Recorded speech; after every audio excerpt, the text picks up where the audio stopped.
2. Luck and risk. Nothing is as good or as bad as it seems.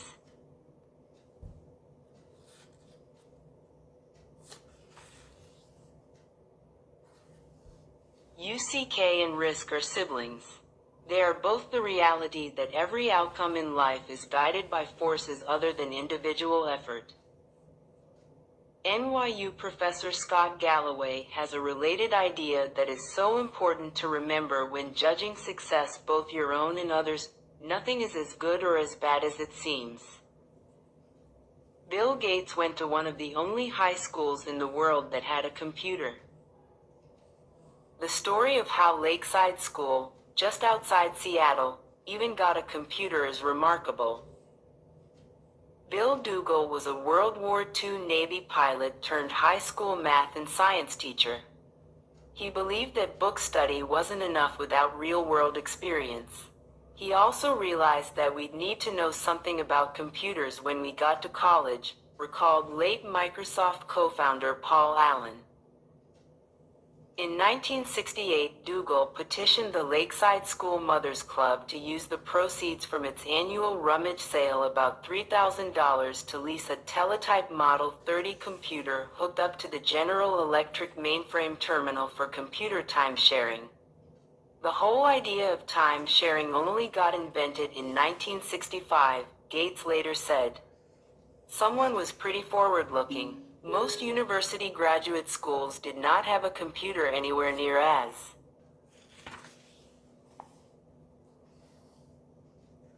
advanced as Bill Gates had access to in 8th grade, and he couldn't get enough of it.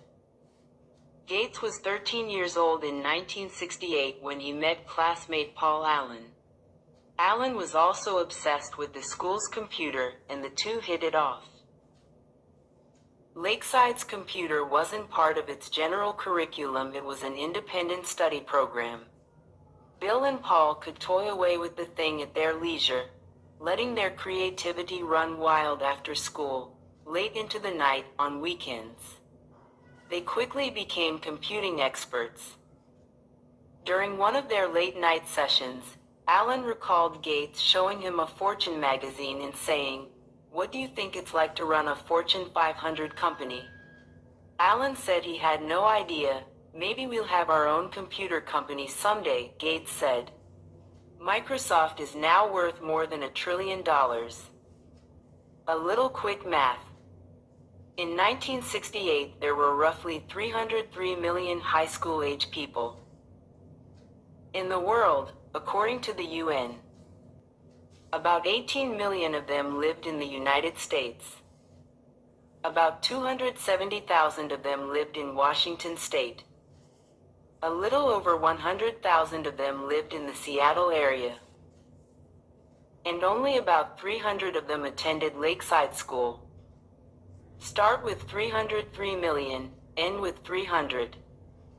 1 in a million high school-age students attended the high school that had the combination of cash and foresight to buy a computer. Bill Gates happened to be one of them. Gates is not shy about what this meant. If there had been no Lakeside, there would have been no Microsoft, he told the school's graduating class in 2005. Gates is staggeringly smart, even more hardworking, and as a teenager had a vision for computers that even most seasoned computer executives couldn't grasp. He also had a 1 in a million head start by going to school at Lakeside. Now let me tell you about Gates' friend Kent Evans. He experienced an equally powerful dose of luck's close sibling, risk. Bill Gates and Paul Allen became household names thanks to Microsoft's success. But back at Lakeside there was a third member of this gang of high school computer prodigies. Kent Evans and Bill Gates became best friends in 8th grade. Evans was, by Gates' own account, the best student in the class.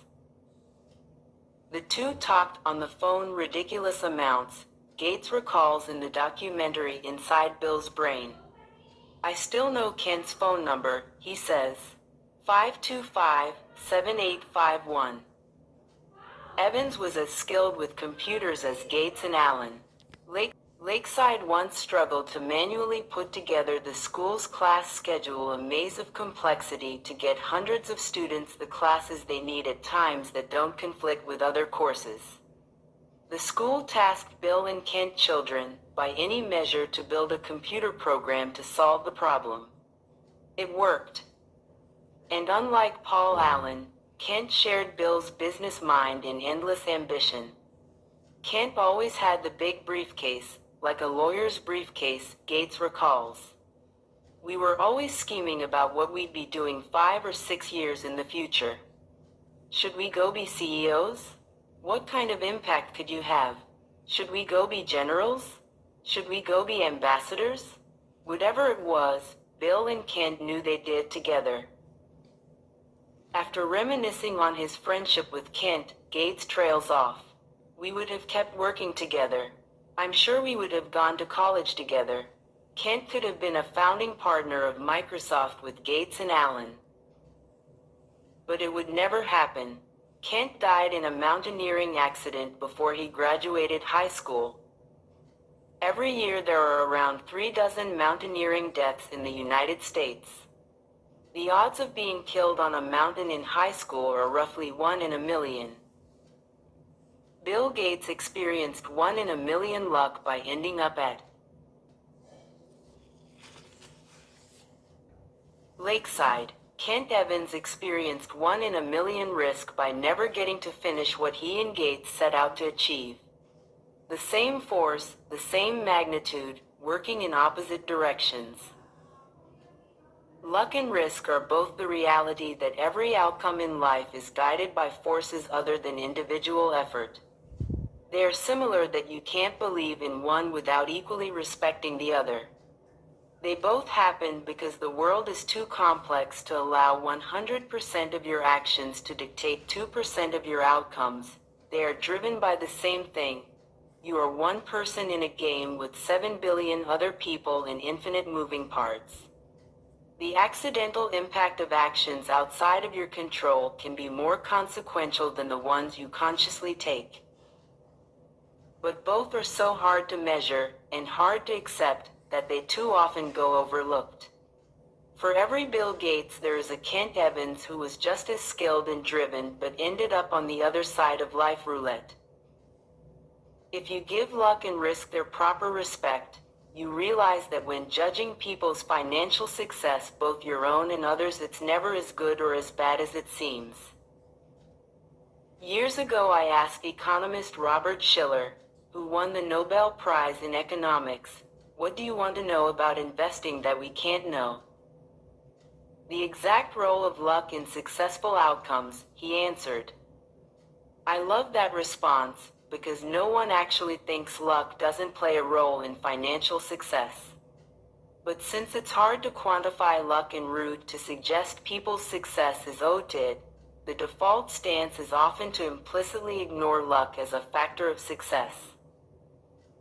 If I say, there are 1 billion investors in the world, by sheer chance, would you expect 10 of them to become billionaires predominantly off luck? You would reply, of course. But then if I ask you to name those investors to their face, you will likely back down. 28. When judging others, attributing success to luck makes you look jealous and mean, even if we know it exists. And when judging yourself, attributing success to luck can be too demoralizing to accept. Economist Bhaskar Mazumdar has shown that incomes among brothers are more correlated than height or weight. If you are rich and tall, your brother is more likely to also be rich than he is tall. I think most of us intuitively know this is true. The quality of your education and the doors that open for you are heavily linked to your parents' socioeconomic status. But find me 2 rich brothers and I'll show you 2 men who do not think this study's findings apply to them. Failure, which can be anything from bankruptcy to not meeting a personal goal, is equally abused. Did failed businesses not try hard enough? Were bad investments not thought through well enough? Are wayward careers due to laziness? Sometimes, yes, of course. But how much? It's so hard to know. Everything worth pursuing has less than 100% odds of succeeding, and risk is just what happens when you end up on the unfortunate side of that equation. Just as with luck, the story gets too hard, too messy, too complex if we try to pick apart how much of an outcome was a conscious decision versus a risk. Say I buy a stock, and 5 years later it's gone nowhere. It's possible that I made a bad decision by buying it in the first place. It's also possible that I made a good decision that had an 80% chance of making money, and I just happened to end up on the side of the unfortunate 20%. How do I know which is which? Did I make a mistake, or did I just experience the reality of risk? It's possible to statistically measure whether some decisions were wise. But in the real world, day to day, we simply don't. It's too hard. We prefer simple stories, which are easy but often devilishly misleading. After spending years around investors and business leaders, I've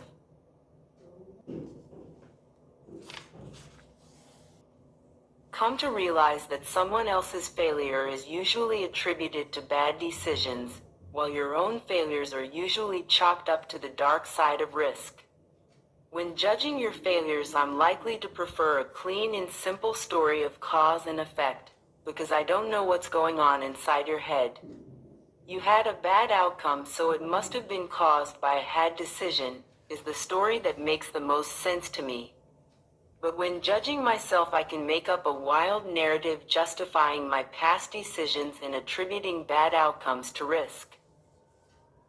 The cover of Forbes magazine does not celebrate poor investors who made good decisions but happened to experience the unfortunate side of risk. But it almost certainly celebrates rich investors who made okay or even reckless decisions and happened to get lucky. Both flip the same coin that happened to land on a different side. The dangerous part of this is that we're all trying to learn about what works and what doesn't with money. What investing strategies work? Which ones don't? What business strategies work? Which ones don't? How do you get rich? How do you avoid being poor?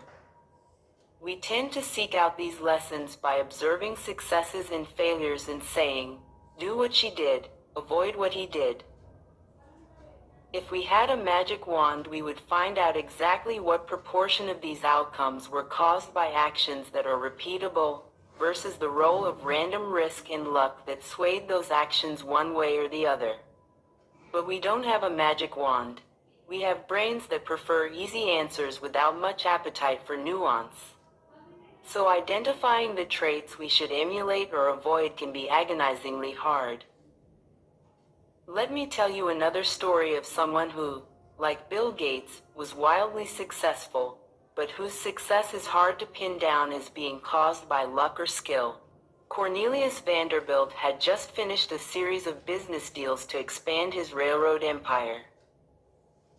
One of his business advisors leaned in to tell Vanderbilt that every transaction he agreed to broke the law.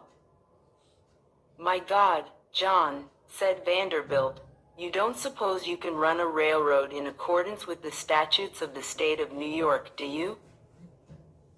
My first thought when reading this was, that attitude is why he was so successful. Laws didn't accommodate railroads during Vanderbilt's day. So he said, to hell with it, and went ahead anyway. Vanderbilt was wildly successful, so it's tempting to view his law flaunting, which was notorious and vital to his success, as sage wisdom. That scrappy visionary let nothing get in his way. But how dangerous is that analysis? No sane person would recommend flagrant crime as an entrepreneurial trait. You can easily imagine Vanderbilt's story turning out much different: an outlaw whose young company collapsed under court order. So we have a problem here. You can praise Vanderbilt for flaunting the law with as much passion as you criticize Enron for doing the same. Perhaps one got lucky by avoiding the arm of the law while the other found itself on the side of risk. John D. Rockefeller is similar. His frequent circumventing of the law, a judge once called his company no better than a common thief, is often portrayed by historians as cunning business smarts. Maybe it was, but when does the narrative shift from "you didn't let outdated laws get in the way of innovation" to "you committed a crime"? Or how little would the story have to shift for the narrative to have turned from "Rockefeller was a genius, try to learn from his successes" to "Rockefeller was a criminal, try to learn from his business failures"? Very little. What do I care about the law? Vanderbilt once said, "Ain't one got the power?"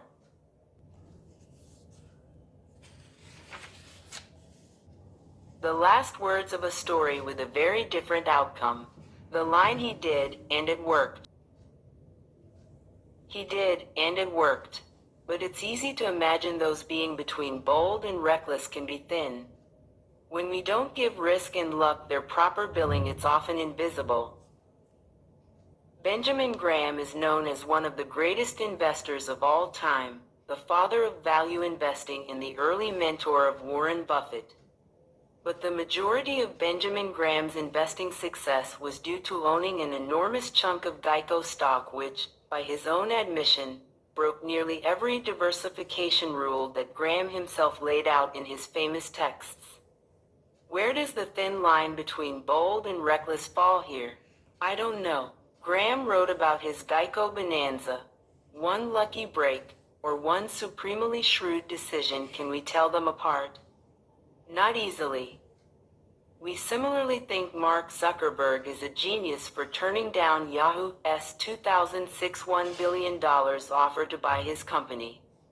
He saw the future and stuck to his guns. But people criticize Yahoo with as much passion for turning down its own big buyout offer from Microsoft. Those fools should have cashed out while they could. What is the lesson for entrepreneurs here? I have no idea, because risk and luck are so hard to pin down. There are so many examples of this. Countless fortunes and failures owe their outcome to leverage. The best and worst managers drive their employees as hard as they can. The customer is always right, and customers don't know what they want are both accepted business wisdom. The line between inspiringly bold and foolishly reckless can be a millimeter thick and only visible with hindsight. Risk and luck are doppelgangers. This is not an easy problem to solve. The difficulty in identifying what is luck, what is skill, and what is risk is one of the biggest problems we face when trying to learn about the best way to manage money. But two things can point you in a better direction. Be careful who you praise and admire. Be careful who you look down upon and wish to avoid becoming. Or just be careful when assuming that 100% of outcomes can be attributed to effort and decisions. After my son was born, I wrote him a letter that said, in part, "Some people are born into families that encourage education, others are against it. Some are born into flourishing economies encouraging of entrepreneurship, others are born into war and destitution. I want you to be successful, and I want you to earn it. But realize that not all success is due to hard work, and not all poverty is due to laziness. Keep this in mind when judging people, including yourself. Therefore, focus less on specific individuals and case studies and more on broad patterns." Studying a specific person can be dangerous because we tend to study extreme examples, the billionaires, the CEOs, or the massive failures that dominate the news, and extreme examples are often the least applicable to other situations, given their complexity. The more extreme the outcome, the less likely you can apply its lessons to your own life, because the more likely the outcome was influenced by extreme ends of luck or risk. You'll get closer to actionable takeaways by looking for broad patterns of success and failure. The more common the pattern, the more applicable it might be to your life. Trying to emulate Warren Buffett's investment success is hard, because his results are so extreme that the role of luck in his lifetime performance is very likely high, and luck isn't something you can reliably emulate. But realizing, as we'll see in Chapter 7, that people who have control over their time tend to be happier in life is a broad and common enough observation that you can do something with it. My favorite historian, Frederick Lewis Allen, spent his career depicting the life of the average, median American, how they lived, how they changed, what they did for work, what they ate for dinner, etc. There are more relevant lessons to take away from this kind of broad observation than there are in studying the extreme characters that tend to dominate the news. Bill Gates once said, "Success is a lousy teacher. It seduces smart people into thinking they can't lose." When things are going extremely well, realize it's not as good as you think. You are not invincible, and if you acknowledge that luck brought you success, then you have to believe in luck's cousin, risk, which can turn your story around just as quickly. But the same is true in the other direction. Failure can be a lousy teacher, because it seduces smart people into thinking their decisions were terrible when sometimes they just reflect the unforgiving realities of risk. The trick when dealing with failure is arranging your financial life in a way that a bad investment here and a missed financial goal there won't wipe you out, so you can keep playing until the odds fall in your favor. But more important is that as much as we recognize the role of luck in success, the role of risk means we should forgive ourselves and leave room for understanding when judging failures. Nothing is as good or as bad as it seems. Now let's look at the stories of two men who pushed their luck.